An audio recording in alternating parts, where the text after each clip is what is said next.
Hello students, स्वागत है आप सभी का डीके सक्सेस पॉइंट पर। तो यहाँ पर निबंध बताने वाला हूँ नई शिक्षा नीति पर। नई शिक्षा नीति जो हमारे देश में लागू हुई है उस पे यहाँ पर हम निबंध लिखेंगे। कई बार ये निबंध आपके एग्जाम में पूछा गया है। अगर आपको किसी और टॉपिक पे निबंध चाहिए तो आप इसका प्लेलिस्ट चेक कर लीजिएगा। 50 से 60 निबंध यहाँ पर उपलब्ध हैं। आपको वो सभी देखने को मिल जाएंगे जैसे ही आप इसका प्लेलिस्ट चेक करेंगे। देखते हैं नई शिक्षा नीति पे निबंध आप कैसे लिखेंगे। अगर आप इसी प्रकार से आपके एग्जाम में आता है और आप लिख कर आते हैं तो आपको वहाँ पर पूरे नंबर देखने को मिलेंगे। यहाँ पर जो पहला हेडिंग है वो यहाँ पर प्रस्तावना डालेंगे। प्रस्तावना में हम लिखेंगे शिक्षा हमारी अनुभूति और संवेदनशीलता को तीव्र करती है, जिससे हम में वैज्ञानिक समझ बढ़ती है और राष्ट्रीय एकता की भावना का विकास होता है। शिक्षा के माध्यम से ही हमारे ज्ञान में वृद्धि होती है व हमारी मानसिक शक्ति का विकास होता है। तो इस प्रकार से हम यहाँ पर प्रस्तावना डालेंगे। जो इसका नेक्स्ट हेडिंग है वो है नई शिक्षा नीति की आवश्यकता। नई शिक्षा नीति की क्या आवश्यकता थी, तो वो हम यहाँ पर लिखेंगे कि भारत एक अनोखे दौर से गुजर रहा है। यहाँ के प्राचीन आदर्श समाप्त होते प्रतीत हो रहे हैं। समाजवाद, धर्मनिरपेक्षता, लोकतंत्र तथा कर्मशीलता के लक्ष्यों की प्राप्ति में निरंतर बाधाएं आ रही हैं। नई पीढ़ी के लिए आवश्यक है कि वह नए विचारों को ग्रहण करे, अतः नई चुनौतियों और सामाजिक अपेक्षाओं की पूर्ति के लिए देश में नई शिक्षा नीति को लागू करना नितांत आवश्यक है। तो इस प्रकार से हम जो है वो यहाँ पर बताएंगे कि नई शिक्षा नीति की आवश्यकता हमें क्यों हुई। इसके बाद जो इसका नेक्स्ट हेडिंग है वो यहाँ पर है राष्ट्रीय शिक्षा नीति। राष्ट्रीय शिक्षा नीति क्या है? राष्ट्रीय शिक्षा व्यवस्था के अनुसार संपूर्ण देश में एक ही प्रकार की शैक्षिक संरचना की जाएगी। पूरे देश ने 5+3+3+4 के ढांचे को स्वीकार। तो इस प्रकार की हमारी ये जो है वो शिक्षा व्यवस्था की गई है। इसके बाद हम देखेंगे कि विभिन्न स्तरों पर शिक्षा का पुनर्गठन। अब हम यहाँ पर जो हेडिंग है वो यहाँ पर प्रारंभिक शिक्षा देखेंगे। प्रारंभिक शिक्षा में क्या है कि प्रारंभिक शिक्षा के लिए आवश्यक है कि बच्चे तक ज्ञान बहुत सहजता और धैर्य के साथ पहुँचाना चाहिए। बच्चे की अवस्था के साथ साथ उनके ज्ञान में वृद्धि की जानी चाहिए। नेक्स्ट है सेकेंडरी शिक्षा।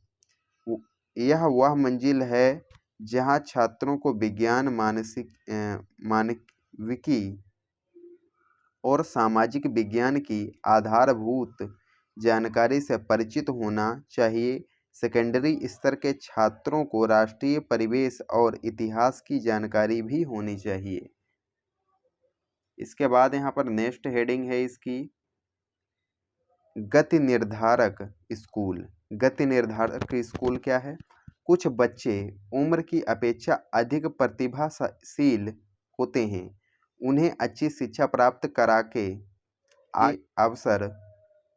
बढ़ने के अवसर प्रदान किए जाने चाहिए। इस उद्देश्य से देश के विभिन्न भागों में गति निर्धारक स्कूलों की स्थापना की जाएगी। नेक्स्ट जो यहाँ पर हेडिंग है वो यहाँ पर जो हेडिंग है शिक्षा का व्यवसायीकरण।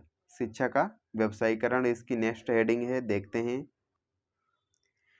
व्यावसायिक शिक्षा का आशय छात्रों को निर्धारित व्यवसायों के लिए तैयार करना है। व्यावसायिक पाठ्यक्रमों के अंतर्गत व्यावसायिक विकास, वृत्ति का सुधार और सेतु पाठ्यक्रमों के माध्यम से सामान्य तकनीकी और व्यावसायिक शिक्षा के पाठ्यक्रमों को प्रवेश दिया जाएगा। इसके बाद यहाँ पर जो नेक्स्ट इसका पॉइंट है वो है उच्च शिक्षा लोगों को आलोचनात्मक, सामाजिक, आर्थिक, सांस्कृतिक, नैतिक और आध्यात्मिक समस्याओं का चिंतन करने का अवसर प्रदान करती है। तो यहाँ पर जो इसका हेडिंग मैं लिखना भूल गया हूँ, यहाँ पर उच्च शिक्षा होगा।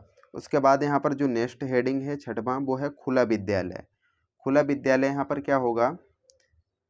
नई शिक्षा नीति के अंतर्गत खुला विश्वविद्यालय प्रणाली शुरू की गई है। इस नीति के द्वारा शिक्षा को एक लोकतांत्रिक साधन के रूप में विकसित किया जाएगा। तो ये यहाँ पर नया ऐड किया गया है। यहाँ पर जो नेक्स्ट और 7वां जो हेडिंग है वो है यहाँ पर डिग्रियों का नौकरियों से पृथक्करण, अर्थात डिग्रियों को नौकरियों से अलग किया जाएगा। तो यहाँ पर बताया गया है कुछ चुने हुए क्षेत्रों में डिग्रियों को नौकरियों से अलग करने के विषय में कार्यवाही आरंभ की जाएगी। जैसे आप देखते हैं कि जो आईएएस है वो हमारे देश की सबसे बड़ी और नौकरी है और सबसे कठिन परीक्षा लेती है यूपीएससी। तो क्या है कि उसमें नॉर्मल आपने किसी भी स्ट्रीम से ग्रेजुएशन किया है तो आप पेपर दे सकते हैं। आप स्टेट पीसीएस में भी किसी भी स्ट्रीम से आपने ग्रेजुएशन किया है तो आप पेपर दे सकते हैं। उसमें किसी भी प्रकार की अलग डिग्री की ज़रूरत नहीं है, नॉर्मल डिग्री है। और अगर किसी एक डिग्री वालों को वहाँ पर भर्ती करेंगे तो वहाँ पर सिर्फ उन्हीं का कब्जा हो जाएगा, इसलिए उस सेवा को डिग्रियों से पृथक किया गया है, अलग किया गया है। उन सेवाओं में डिग्री के महत्व को कम किया जाएगा।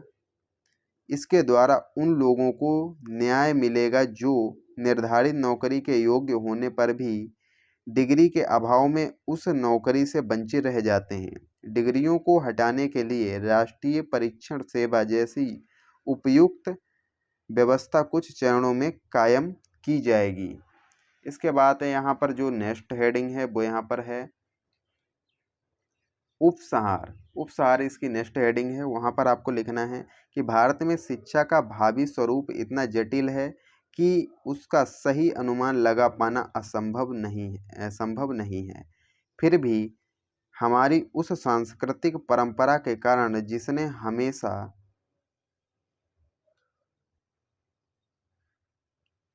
बौद्धिक और आध्यात्मिक उपायों पर बल दिया, यह निश्चित है कि हम अपने लक्ष्य को प्राप्त करने में सफल होंगे। तो इस प्रकार से आप जो है वो नई शिक्षा प्रणाली पे निबंध लिख सकते हैं। आई होप आप सभी को ये वीडियो पसंद आया होगा।